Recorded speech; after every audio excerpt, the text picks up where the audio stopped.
खुलुमबाय बेयो बड'लेण्ड इंखं टेलिभिजन दिनै 29 जुन 2022 बुधबारखालि सानसेनि बरादखौ नोंथांमोननि खाथियाव लाबोदों आं सदानन्द दैमारिया।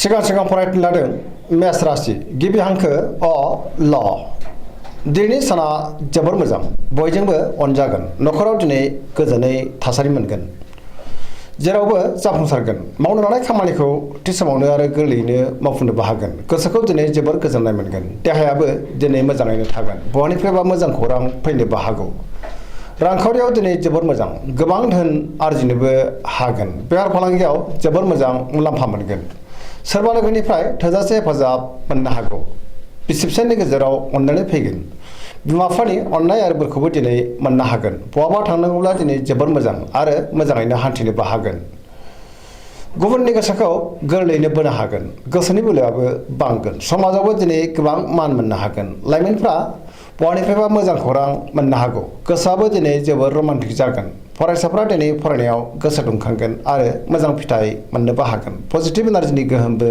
गोग्लैगोन धोरोमारि बिथिङावबो दिनै गोसो दुंखांगोन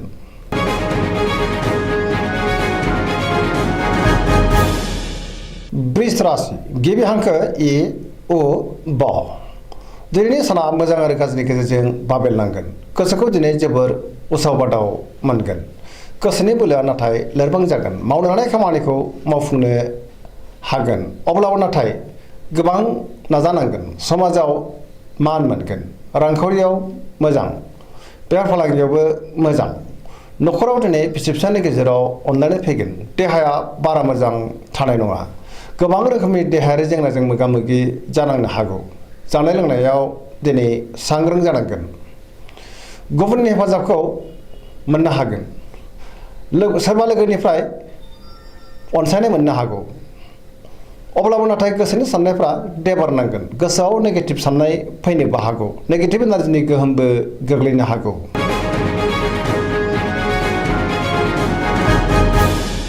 मिथुन राशि गिबि हांखो ख स दिनैनि साना मोजां आरो गाज्रिनि गेजेरजों बाबेलनांगोन गोबां बिथिङावनो गोसोखौ जोबोर उसुखुथु मोननो हागौ गोसोआव गोग्गो आरो गोथों साननो रोंनाय नङा देहाया मोजाङै थागोन अब्लाबो नाथाय जानाय लोंनायाव सांग्रां जानांगोन रांखावरियाव मोजां बेफार फालांगियावबो मोजां होनजायो न'खरावबो दिनै अननानै फैगोन समाजाव मान मोनगोन मावनो लानाय खामानिखौ मावफुंनो हागोन अब्लाबो नाथाय गोब्राबै मावनांगोन सोरबा लोगोनिफ्राय हेफाजाबखौ लानांनोबो हागौ गुबुनजों मोजां सोमोन्दो लाखिनो रोंगोन लाइमोनफोरनि गोसोआ दिनै जोबोर आला खाला जानो हागौ नाथाय अब्लाबो गावबा गावनि गोसोनि साननायखौ फोरमायलायनो हागोन गोसोआव नेगेटिभ साननाय फैनोबो हागौ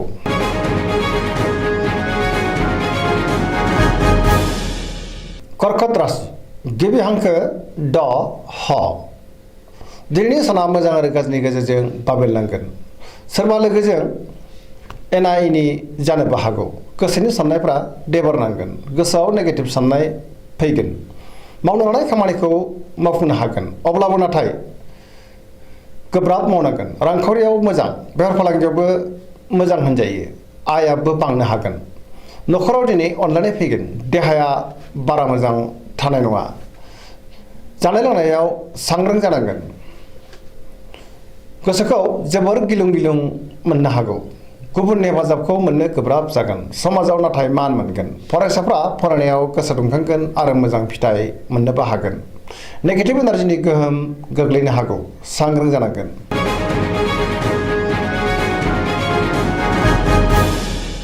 सिंह राशि गिबि हांखो म ट दिनैनि साना मोजां आरो गाज्रिनि गेजेरजों बाबेलनांगोन सोरनिबा अननायखौ दिनै मोननो गोब्राब जागोन सोरजोंबा रायखोमा जानोबो हागौ गोसोखौ जोबोर उसुखुथु मोनगोन समाजाव नाथाय मान मोनगोन गोसोआव गोनो गोथो साननाय फैनो हागौ मावनो लानाय खामानिखौ मावफुंनो हागोन सोरबा लोगोनिफ्राय हेफाजाबबो मोननो हागौ बहाबा थाङोब्ला दिनै जोबोर मोजां आरो मोजाङैनो हान्थिनोबो हागोन रांखावरियाव बारा मोजां नङा नाङा फाङा खरसाया बांनो हागौ मोननो गोनांखौ दिनै मोननो गोब्राब जागोन बेफार फालांगियाव बारा मोजां नङा गोबां खहा जानांनोबो हागौ गोसोनि साननायखौ दिनै गुबुननो फोरमायनो हागोन न'खरावबो अननानै फैगोन समाजाव मान मोननो हागोन देहाया दिनै मोजाङैनो थागोन अब्लाबो नाथाय जानाय लोंनायाव सांग्रां जानांगोन मावनो हानाय खामानिखौ थि समावनो आरो गोरलैयैनो मावफुंनोबो हागोन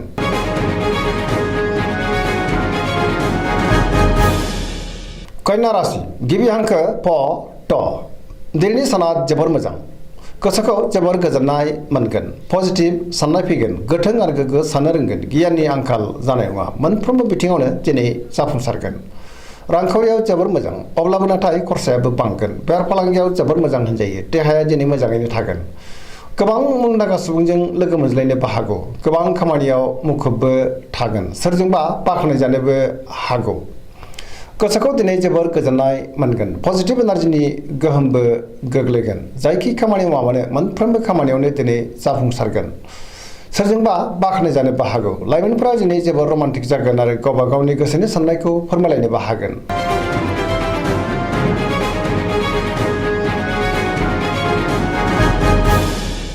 तुला राशि गिबि हांखो र ट दिनैनि साना जोबोर मोजां गोसोनि साननाया जाफुंगोन गावनि गोसोनि साननायखौ गुबुननो फोरमायनोबो हागोन मावनो हानाय खामानिखौ मावफुंनो हागोन देहाया मोजाङै थागोन रांखावरियाव जोबोर मोजां मोननो गोनांखौ दिनै मोननो हागोन न'खराव बिसि फिसायनि गेजेराव अननानै फैगोन बिदा फंबायजों मोजां सोमोन्दो थागोन समाजावबो दिनै मान मोनगोन बेफार फालांगियाव मोजां मुलाम्फा मोनगोन गुबुननि गोसोखौ बोनो हागोन लोगोफोरनि हेफाजाबखौबो दिनै मोननो हागोन गोदान थांखि लानो रोंगोन सेंग्रा सिख्लाफ्रा गावबा गावनि गोसोनि साननायखौ फोरमायलायनो हागोन आरो गोसोआ दिनै जोबोर रमान्टिक जागोन पजिटिभ साननो रोंगोन गियाननि आंखाल जानाय नङा धोरोमारि बिथिङावबो दिनै गोसो दुंखांगोन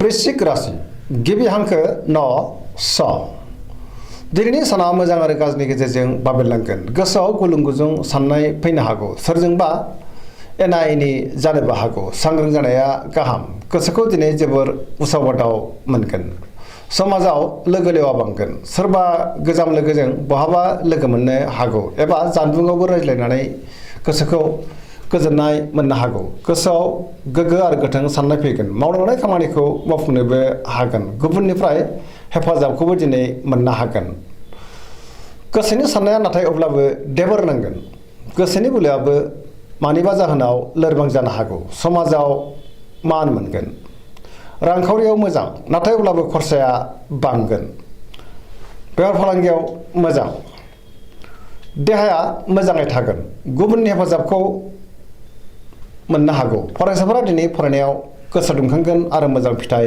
मोनगोन लाइमोनफोरा जोबोर रमान्टिक जागोन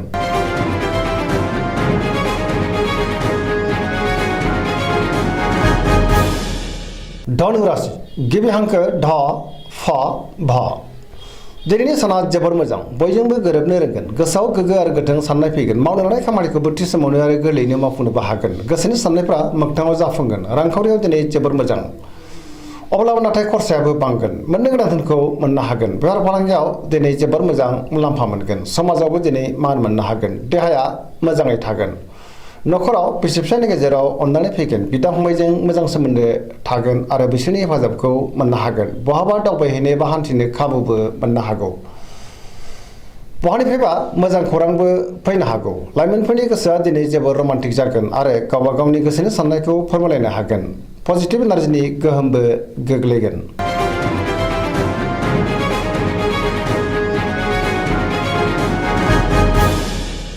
मकर राशि गिबि हांखो ख ज दिनैनि साना मोजां आरो गाज्रिनि गेजेरजों बाबेरलांगोन गोसोनि बोलोआ लोरबां जागोन गोसोनि साननायाबो दिनै देबारनांगोन मावनो हानाय खामानिखौ मावफुंनो गोब्राब जागोन माबा नङा माबा मोनसे हेंथा फैनोबो हागौ रांखावरियाव दिनै जोबोर मोजां आयाबो बांगोन मोननो गोनांखौ दिनै मोननो हागोन आरजिनाय धोनखौबो दिनै दोनथुमनो हागोन बेफार फालांगियावबो गोबां मुलाम्फा मोननो हागौ गुबुनजों दिनै मोजां सोमोन्दो लाखिनो रोंगोन गोब्राब खामानिखौबो मावफुंनो हागोन गोदान खामानियाव आखाइ होजेननोबो हागोन आरो गोदान थांखि लानोबो रोंगोन न'खराव दिनै बिसि फिसायनि गेजेराव अननानै फैगोन बिमा बिफानि अननाय आरिफोरखौ मोननो हागोन देहाया मोजाङै थागोन अब्लाबो नाथाय जानाय लोंनायाव सांग्रां जानांगोन लाइमोनफोरनि गोसोआ दिनै जोबोर रमान्टिक जागोन आरो गावबा गावनि गोसोनि साननायखौ फोरमायलायनोबो हागोन।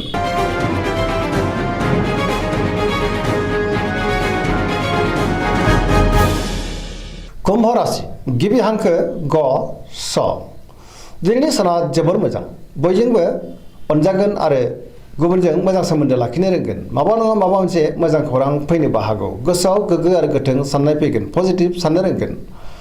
गोसोखौ दिनै जोबोर गोजोननायबो मोनगोन। मावनो लानाय खामानिखौ थि समावनो आरो गोरलैयैनो मावफुंनोबो हागोन। बहानिफ्रायबा मोजां खौरां फैनोबो हागौ। समाजाव दिनै मान मोनगोन आरो बयजोंबो अनसायजागोन। गोबां मुंदांखा सुबुंजों दिनै लोगो मोनज्लायनोबो हागौ। रांखावरियाव दिनै जोबोर मोजां। बेफार फालांगियावबो जोबोर मोजां। देहायाबो दिनै मोजाङै थागोन। न'खराव अननानै फैगोन। गुबुननि हेफाजाबबो मोननो हागौ। बिमा बिफानि अननाय आरो बोरखौ मोननोबो हागौ। बहाबा थाङोब्ला दिनै जोबोर मोजां आरो मोजाङैनो हान्थिनोबो हागोन। पजिटिभ एनार्जिनि गोहोमबो गोग्लैगोन।